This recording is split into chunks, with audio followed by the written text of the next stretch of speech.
അബോധാവസ്ഥയിലായ കുഞ്ഞിന് CPR നൽകി രക്ഷപ്പെടുത്തി പിതാവ്. കോഴിക്കോട് വടകര മണിയൂരിലാണ് ഈ സംഭവം. ഫയർഫോഴ്സ് സിവിൽ ഡിഫൻസ് അംഗമായ ലിഖിത്താണ് 3 മാസം പ്രായമുള്ള കുഞ്ഞിനെ രക്ഷിച്ചത്. ആ ദൃശ്യങ്ങളൊന്ന് കാണാം.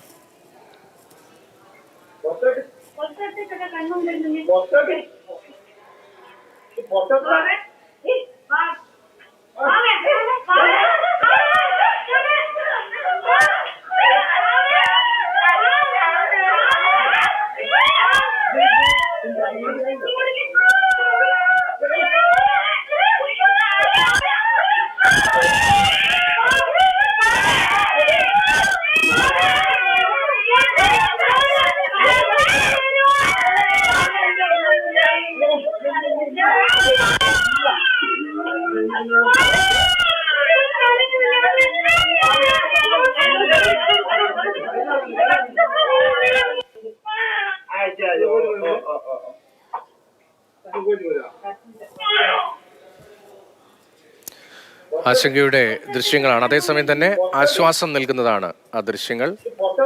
സമയോചിതമായ ഇടപെടൽ ഒരു കുഞ്ഞിനെ ജീവിതത്തിലേക്ക് മടക്കിയെത്തിക്കുന്നു. അബോധാവസ്ഥയിലായി പോയ കുഞ്ഞിനെ CPR നൽകി രക്ഷിച്ചത് പിതാവ് തന്നെയാണ്. കോഴിക്കോട് വടകര മണിയൂരിലെ സംഭവത്തിന്റെ CCTV ദൃശ്യങ്ങളാണ് മാതൃഭൂമി ന്യൂസിലൂടെ പ്രേക്ഷകർ കാണുന്നത്. ഫയർഫോഴ്സ് സിവിൽ ഡിഫൻസ് അംഗമായ ലിഖിത്തിന് ഇതേക്കുറിച്ച് ധാരണയുണ്ടായിരുന്നു. 3 മാസം മാത്രം പ്രായമുള്ള കുഞ്ഞിനെയാണ് CPR നൽകി രക്ഷിച്ചത്. രാഹുൽ KV ഉണ്ട്. രാഹുൽ, ഒരേ സമയം ആശങ്ക, അതേസമയം വലിയ ആശ്വാസം. ശാസ്ത്രീയമായി എങ്ങനെയാണ് ഈ സംഭവത്തെ ഡോക്ടർമാർ ഉൾപ്പെടെ വിശദീകരിക്കുന്നത്?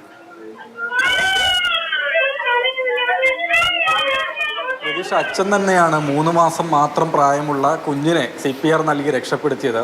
കുട്ടിക്ക് മറ്റാരോഗ്യ പ്രശ്നങ്ങളൊന്നും തന്നെ ഇല്ല. കളിചിരികളൊക്കെയായി വീട്ടുമുറ്റത്ത് അകത്തൊക്കെയായി ഇങ്ങനെ കളിച്ചുകൊണ്ടിരിക്കുന്നുണ്ട്. മറ്റ് പ്രശ്നങ്ങളില്ല എന്നത് വളരെ ആശ്വാസം തന്നെയാണ്. വലിയ ആശങ്കയാണ് ഉണ്ടായിരുന്നത്.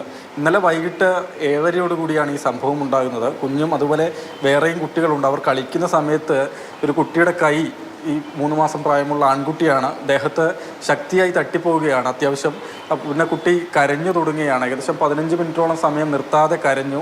അതിനുശേഷമാണ് പെട്ടെന്ന് സ്റ്റക്കായത്. അതായത് ശ്വാസം എടുക്കാത്ത രീതിയിൽ സ്റ്റക്കായിപ്പോയി എന്നതാണ് വലിയ ആശങ്ക. ഒപ്പം ഉണ്ടായിരുന്ന അമ്മയുടെ മറ്റു ബന്ധുക്കളൊക്കെ കരഞ്ഞു തുടങ്ങുകയാണ്. ആ സമയത്താണ് സിവിൽ ഡിഫൻസ് അംഗം, വടകര ഫയർഫോഴ്സ് സ്റ്റേഷനിലെ സിവിൽ ഡിഫൻസ് അംഗം കൂടിയായ പിതാവ് ലിഖിത്ത് കൃത്യമായി ഇടപെടുകയും CPR നൽകുകയും അത് കൃത്രിമ ശ്വാസം നൽകുകയും ഒക്കെ ചെയ്യുന്നത്. അതിനുശേഷം നേരെ കുട്ടിയെ ആശുപത്രിയിലേക്ക് കൊണ്ടുപോയി. ആദ്യമേ പയ്യോളിയിലെ ആശുപത്രിയിലേക്കാണ്. അവിടെ നിന്ന് ഡോക്ടർമാർ പരിശോധിച്ച് പിന്നീട് വടകരയിലെ ആശുപത്രിയിലേക്ക് മാറ്റി. ഇപ്പോൾ ഏതായാലും ഡിസ്ചാർജ് ഒക്കെ ചെയ്ത് വീട്ടിലേക്ക് തിരിച്ചു കൊണ്ടുപോയിട്ടുണ്ട്.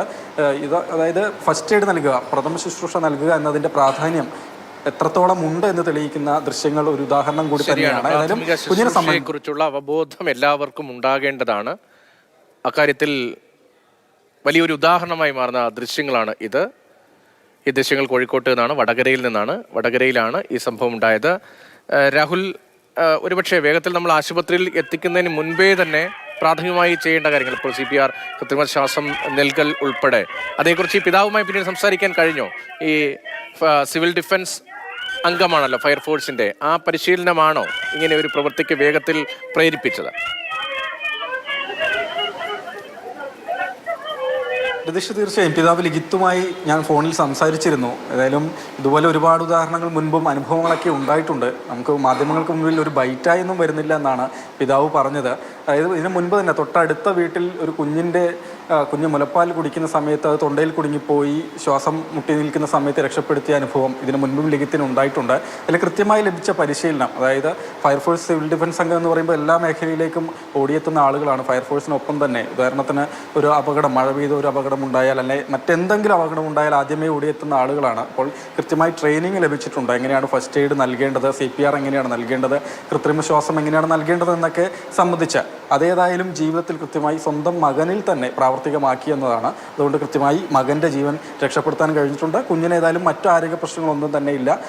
ഇങ്ങനെ കൃത്രിമ ശ്വാസം CPR ഒക്കെ നൽകി ആശുപത്രിയിലേക്ക് കൊണ്ടുപോയി ഡോക്ടർമാർ പരിശോധിച്ച് ഏതായാലും ഡിസ്ചാർജായി വീട്ടിലേക്ക് വരികയും ചെയ്തിട്ടുണ്ട്. ഇങ്ങനെ പഠിച്ച കാര്യം വീട്ടിൽ തന്നെ പ്രാവർത്തികമാക്കാൻ കഴിഞ്ഞു എന്നതിൻ്റെ ഒരു എന്താണ് പറയുക, അങ്ങനൊരു അവസ്ഥ കൂടിയാണ് ലിഖിത്ത് ഏതായാലും ഫോണിൽ സംസാരിച്ച സമയത്ത് നമ്മോട് പങ്കുവെച്ചത്. ആശ്വാസകരമായ ഒരു സാഹചര്യമാണ്. കുഞ്ഞ് കൈതട്ടി വേദനിച്ചു, മറ്റേ കുട്ടികളുമായി കളിക്കുമ്പോൾ കൈതട്ടി വേദനിച്ചു. അതിനുശേഷം നിർത്താതെ കരയുകയായിരുന്നു. 15 മിനിറ്റോളം കരഞ്ഞു. അതിനുശേഷം അബോധാവസ്ഥയിൽ വീഴുകയായിരുന്നു. അതിനുശേഷമാണ് CPR നൽകി കുഞ്ഞിനെ ജീവിതത്തിലേക്ക് പിതാവ് തന്നെ കൊണ്ടുവന്ന്. രാഹുൽ KV ആണ് ആ വിവരങ്ങൾ പ്രേക്ഷകരുമായി കോഴിക്കോട്ട് നിന്ന് പങ്കുവച്ചത്.